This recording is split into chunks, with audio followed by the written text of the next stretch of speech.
Hello, Pack fam. Welcome to another episode of Unpack It. I'm here with co-host Grace, Yes.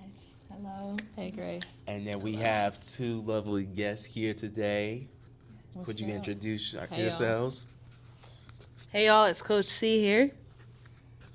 Hey, y'all. It's Coach Lex. And today we're going to be unpacking the topic of love languages and what they say about you. So, Grace, can you go with the first question? Of course. Thank you. Okay. Hello, guys. So the first question is very simple. Why people have different languages and how they are shaped by childhood, culture, and past relationships. Let me think. There's five, right? There's Yes. acts of service, gifts, words of language, physical touch, Quality time. quality time. I think my first two are physical touch and words of affirmation. I think in general, like, that's something that I love. Even like with my friendships, I know like culturally, like I'm Caribbean, so there's certain elements where, I don't know if it's like the hustle grind culture that's just kind of prevalent, where it's like, oh, I made a 97. Why in the world did you not get 100? You know what I mean? So it's like stuff like that. That as funny as it is, sometimes like you don't necessarily receive, like oh, you did a great job, X, Y, and Z. So I think in general that's probably why I lean towards those things. But those are my two that I really like. Yeah, I would say for me, my top two are gifts and quality time. I think there's probably a lot of things that influence that. I feel like gifts have always been that thing. Like, I enjoy receiving gifts, but like, I'm not one of those people that are like, I need you to get me $500 worth gift. Like, I don't need a $500 purse. Like, that's just not me. I don't need a Birkin bag. But I do like gifts that are meaningful, like that show that you know me, like coffee. I love coffee, like getting me a cup of coffee or things like that you actually like thought through, writing me a letter, things like that are super important. And just spending time with people, having conversations with people, like just having like access to people is something that I enjoy. And I can't necessarily say like what culturally has like influenced that. But I think that there are probably things just in the way that I grew up and things that I saw that like made those things important to me. I would say for culturally, because my top love language is quality time. Is like maybe because I know in African American community, it's just prevalent that you'll have absent fathers or absent mothers, and then like oftentimes you migrate to people that like spend time with you and want to be around you, and so like I feel like that plays a role into like just wanting quality time, at least in the African American community. And I know for me, I'm like, you can do all the things in the world. You can give me a expensive gift or whatever, but if you do not spend time with me, I ain't gonna feel it too much. I'm like, second is physical touch, but like if you don't spend time with me ever, then I'm like, that don't, I don't mean you don't. I'm like, you could give me the whole world, and I'll be like, but you don't spend no time with me, so you don't love me. For me, my two is gifts and service. So I'm Nigerian, specifically Yoruba, and it's like it's not common, but when you're like married and stuff, it is common to like give your wife different things. So that's like the culture aspect of that. As for service, I mean, my relationship with my mom, like, I do a lot of service for her, and like that's how I show my gratitude. If that's or love, yeah. So that's it. That's So how do y'all feel like your childhood developed your love language? I can answer first, but I feel like for me is because I'm the middle child, right? And I got the siblings that I grew up with, like two of them are like 1 year apart, two of them are 2 years apart. I'm kind of the biggest gap in between, and like they kind of migrated to each other and do their own things and stuff. And whereas I had different interests, so I kind of did my own thing, and like there'll be often times where I felt like a little overlooked. And so when people did spend time with me, like I appreciated that a lot. And I feel like that's why personally quality time has developed in me from at least from my childhood. And then like physical touch, I would say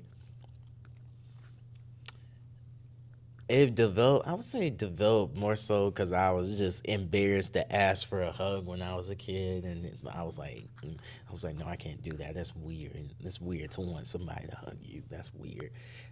Yeah. So now it's like, dang, when someone gives me a hug, I appreciate that. I would say for me with gifts and quality time, gifts like I'm the baby of my siblings, and so you know what they say about babies, like you get what you want. Well, sometimes. But I think like my mom did give me a lot of gifts. Like even if she didn't always like have the resources, like she was gonna find a way to give me like gifts, whether it be for birthdays or like my mom made a really big deal about like holidays in general growing up. So like I always would get something, even if it wasn't big. And so that was just a way that she showed love towards me, was by buying gifts and just like making special moments. So that's something that's huge for me, and I like to do that for other people. Like I care more about doing that for other people these days. But I would say as well is with quality time, I think also in the same vein with being the youngest is like I like my older sister, like she didn't want to hang out with me sometimes because I was like the annoying little sister. So I would just be like, dang, like I want to be with you, I want to hang out with you. But I think like early on, just like that desire of like wanting to hang out with my big sister all the time, I think that's probably like where it came from. And so like it just became like really important to me when people would take out the time to spend time with me, because sometimes I felt like people didn't, like they would just like give me a gift and then like they didn't want to spend time with me at all. So I felt that way. I won't say that was what they meant, but sometimes it felt that way. So yeah. Yeah, that makes sense. I think for me, in general, like physical touch wasn't necessarily like a big thing in my household, nor like with my friends either. So it'd be like, hey, I'm gonna dab you up, or I'm gonna give you a fist bump, but it was never like, are you okay? You know what I mean? Even just asking those simple questions and like even just hugs, it just wasn't a thing. My parents aren't physically affectionate either, so it's like, hey, and I also understand like what you said, like it's kind of embarrassing to ask for a hug because you're like, what if they say no? And then you're like, oh man, just sit there like, oh, I'm sorry, I'm sorry. like that's so awkward. Like I don't like being rejected. It's okay. There's therapists for that. I'm in therapy. I'm in therapy. No. Therapy's a good thing. It's a good thing. You should go to Advocate. Find one. I feel like everybody needs a therapist. Right, we all need to go to therapy. I think there should be a topic about that. Yeah. Okay, anyways. But yeah, so it just wasn't a thing. And it would be like in the really rough moments where it was like, I just need a hug right now. So I think I definitely push towards that. And with words of affirmation, again, I have some perfectionistic tendencies that I do think it comes from like this, oh, I thought I did well. And then people are like, oh, you should have done better. So I think sometimes even in that, I do crave that in certain ways. And it's just like an element of reassurance for me. Like, I'm actually doing a good job. I'm in the right direction. So I do think I think kind of those things combined, it creates that in me. So for the next question, it's like, for your primary and secondary love language, like how do you feel like those interact with each other, like intercede with each other? Like me, I feel like with quality time and physical touch is just like you have to spend time to me to give physical touch. So it's like it's kind of it coincides with each other. And then also I know it's with me like because it's weird. I don't like being touched by physical touch when it's like random people. Like when it's random people, I don't like that. So like quality time is like I want you to spend time with me, and so I can get to know you and you get to know me, so there can be some kind of foundation, so I can like okay, I trust this person for real. And then that's when I feel like the physical touch aspect starts to um develop. When so like I guess like physical touch is secondary only when I'm close to the person and they spend time with me. Otherwise, don't touch me. Yeah. It would be kind of weird just hugging a random stranger. Like you just come up to the first person and just. Cause even with Petting her. like I can't lie when I go to church and like church people they want to Yeah. hug and all that. I'm just like I don't know you. There. You gotta pet them. yeah. I don't know how to categorize mine from secondary to primary, but how do they interact? So like I feel as though like they're really the same. Like they're the same. Like I feel as though your acts of service can be a gift for someone. So it's like connects. I mean, they kind of all connect because it's like you're doing something for them. It's still like a gift to the person, but like. So that's how I feel as though they interact. Because, like, say you go to the store. You go to the store to buy the groceries for whatever, like, your girlfriend needs to buy. Like, I mean, to cook or whatever the case is. That's an act of service. And it's like, it can be a gift, too. Because it's like you're buying the groceries, Yeah. That's true. So, she don't gotta spend money on it. The groceries herself. yeah. All she gotta do is cook. And it's actually, it's also a service because Yeah. you're bringing it to her. So, yeah. Yeah, I think how they intertwine. So for a long time, I only had one love language, which was gifts. Like I was like, I don't care about anything else. All I care about is gifts. Like you better write me a 10-page letter. That's what I want. But I know, but I'm sorry, I don't think I could write for that long. I'm like, okay, you cool, but dang, you ain't that cool. you're cool. You know, just over and over. That was again. That was for a long time. Okay, it's changed. Now I would say my primary is quality time because I realize that I don't really. I mean, I'm grateful if someone gives me a gift, but like if I haven't spent time with you, if I don't know you, I'm necessarily like, yay, give me a gift. Or like I was saying in the other question is like, or if people just only give me gifts and like they never make time to spend with me, it's kind of like, yeah, so I would say like it means a lot when it's like when you spend time with me, I get to know you, vice versa. And the occasional, gift, because you know me. You can't buy me a gift that means something to me if you don't know me. That's what I'm saying. Like physical touch. I'm like, if I don't know you, then back up. Right? Yeah. Yeah.